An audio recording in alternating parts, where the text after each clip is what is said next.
Salut tout le monde, une petite vidéo, ça faisait longtemps. Je suis chez Jean-Yves. Salut. Alors Jean-Yves va participer à l'Africa Eco Race dans pas longtemps. Il part, en fait il va faire le nouvel an là-bas. Il va participer à l'Africa Eco Race qui est ni plus ni moins que le tracé du Dakar originel qui passait quand le Dakar était encore en Afrique. Donc voilà, Jean-Yves, on s'est connu au Hellas Rally. 2023, il a fait son premier rallye raid avec moi là-bas. L'année dernière, il a fait le Karta Rally au Maroc, celui que je vais faire là bientôt au mois d'avril. Et il s'est pas arrêté là, du coup, il s'est inscrit sur l'Africa Eco Race. Bon, il en a chié un peu l'année dernière, une semaine de sable et de dunes et de pistes caillouteuses au Maroc. Et là, il en a pas eu assez, donc là, il fait 15 jours là sur l'Africa Eco Race. 15 jours de caillasse, de dunes et voilà, de rallye raid quoi. Ça va faire mal. Ça va faire mal. Donc je vais laisser Jean-Yves vous présenter la moto que j'aimerais bien avoir dans le garage. La Cove 450 Rallye. Donc Jean-Yves il a acheté la Cove on va dire classique, pas la Cove Factory qui n'est, pour la petite info, pas homologuée pour la route. Donc je vais laisser Jean-Yves vous expliquer un peu ce qu'il a fait sur sa Cove pour préparer l'Africa Eco Race. Allez Jean-Yves, c'est à toi de nous présenter ta belle Cove. Ça marche. Salut Cyril. Bah écoute, ouais, donc comme tu l'as dit, la Cove, je l'ai achetée en version standard. L'idée c'était de pouvoir l'immatriculer et d'avoir une moto aussi. En Belgique, en fait, on a un contrôle technique à passer en cas de vente. Donc c'est de pouvoir la remettre aux normes avant de la vendre au cas où. Et c'est une moto sur laquelle j'ai fait donc toutes les modifs pour passer en mode factory, voire même certaines évolutions un petit peu plus poussées. Et donc on a commencé au niveau de la partie moteur à fiabiliser un peu les choses. On a changé la pompe à eau avec une pompe à eau en fait en alu. Et l'embrayage sur lequel j'ai mis un embrayage renforcé Inson. Donc ça pour la partie moteur. Mécanique, on va dire, c'était les modifications principales. Et au niveau de l'ECU, donc au niveau du programme en fait, qui contrôle le moteur, on a mis un ECU Rallye de chez TRC qui fait vraiment une grosse différence parce que c'est une moto qui n'est pas des plus puissantes. Ça a besoin d'un peu de watts. Voilà, ouais. Et bon, après tu me confirmeras, mais tous ceux qui font du rallye font ça en fait. Ouais, faire du rallye, vraiment du rallye. Tout le monde va acheter le kit rallye qui va bien. Ça, je pense que c'est vraiment nécessaire. Après ici au niveau suspension, j'ai mis des ressorts qui étaient adaptés à mon poids, donc on a fait le calcul avec l'essence plus mon poids.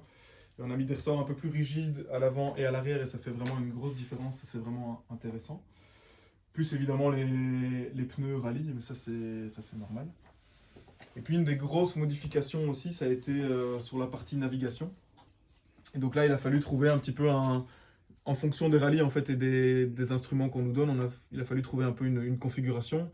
Et donc ici, on reste en format papier, avec un Stella qui viendra se mettre ici, un Speedocap et un Aiko ici. Et moi, j'ai pris le choix pour essayer de ne pas trop chipoter au niveau du faisceau, de garder l'écran d'origine, ce qui me permettra d'avoir quand même les températures, par exemple, et certaines infos assez intéressantes. Je vous montrerai un peu ce que tu as fait, parce que tu as bien bossé. Ouais, j'ai fait un petit support là en métal. Et ça me permettra, je pensais surtout aux températures, d'avoir des infos sans devoir modifier tout le faisceau, quoi. Même là, ce qui fait tout ça, là. Ça, c'est important parce que surtout sur 15 jours de rallye, ça bouge tellement, ça vibre tellement que le moindre fil qui est un peu mal placé et qui va s'user peut générer des gros problèmes électriques. Tu peux voir là, par exemple, j'ai essayé de stabiliser les connexions du mieux que je pouvais pour éviter effectivement toute friction et tout. Après là, cette partie-là n'est pas finalisée, hein, donc je ferai ça quand j'aurai l'instrument. Bon, je fais le tour. Bon, on est dans le garage à Jean-Yves. Hein. Peut-être l'écran qui bouge un peu parce que franchement... Ouais, c'est un peu Bagdad. Non, mais franchement, il fait froid. Non, mais le garage, de toute façon, chacun a les mêmes problèmes. Hein. Tout le monde, problème de place, problème de garage. Surtout avec des rallyes, ça prend un peu de place. Les pneus, le matos... Tu vois, pareil, là, d'un petit espaceur pour que les connexions ne touchent pas le métal. Donc on essaye vraiment de peaufiner ces parties-là. Voilà. Ça, c'est important. Et le gros avantage quand on travaille comme ça sur sa moto, c'est que dès qu'on a un problème, on sait comment on a fait, et on sait par où passe le câble. Et du coup, ça permet de dépanner sa moto quand on est dans la pampa. Ouais, ça c'est clair. Même là, c'est ce qu'il m'expliquait, Jean-Yves, il a fait sauter les connexions d'usine pour remettre des petits serflex qu'il peut démonter, remonter comme il veut. Voilà. Donc, Ouais, puis ça fait partie du sport en fait, je trouve. C'est préparer la moto 6 mois à l'avance, ça fait déjà partie de l'aventure et du sport, donc c'est bien.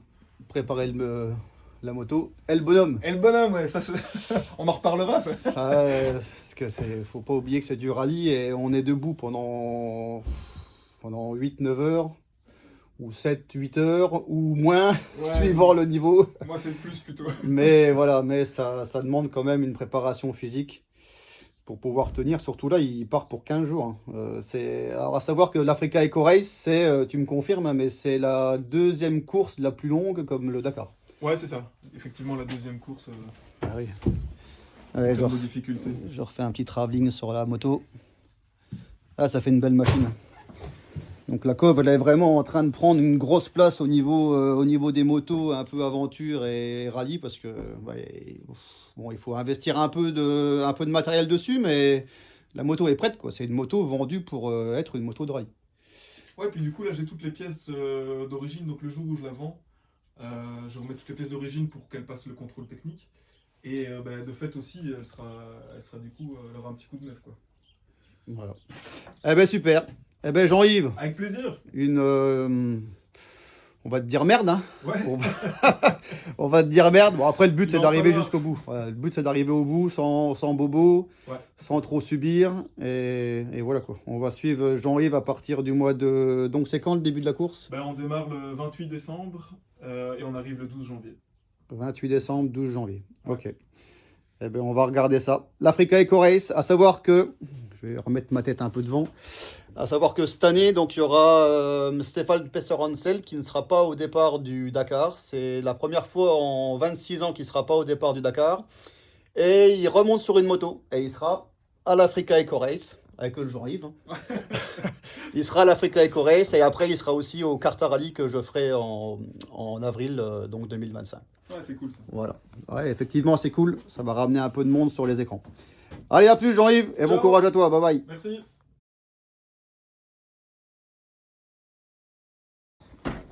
Là, donc, je monte un petit peu la caisse. Ce qu'on appelle la Malmoto. Ouais. Parce que Alors dans- j'en ai deux. J'ai une caisse qui est plus axée vraiment de tout ce que je dois faire tous les jours, c'est-à-dire vidange, filtre air, etc. Vraiment tout ce que j'ai besoin au quotidien. Et une deuxième caisse ici. un petit peu de souvenirs. Ouais. Ouais. Et une deuxième caisse là avec en cas de problème plus sérieux, j'ai un embrayage et des pièces de rechange si vraiment j'ai un problème sur la moto, mais a priori je dois moins. Et quelques outillages spécifiques, une petite disqueuse et tout. Mais voilà, c'est une caisse a priori que je devrais moins ouvrir. Voilà. Avec Voilà. tous les filtres à air qui sont déjà prêts. Ça c'est pour la deuxième semaine, ceux de la première semaine sont là, et bon un guidon par exemple, Ça, c'est en cas de tôle. c'est les joies de l'aventure rallye raid moto en Malmoto. Ouais. C'est-à-dire qu'après la grosse journée de roulage, eh ben, faut se taper l'entretien. Et si on a pris une petite chute, qu'on a plié un guidon ou autre, eh ben, faut réparer. Ouais. Pour repartir le lendemain. Voilà. Allez, ça c'était pour les mâles.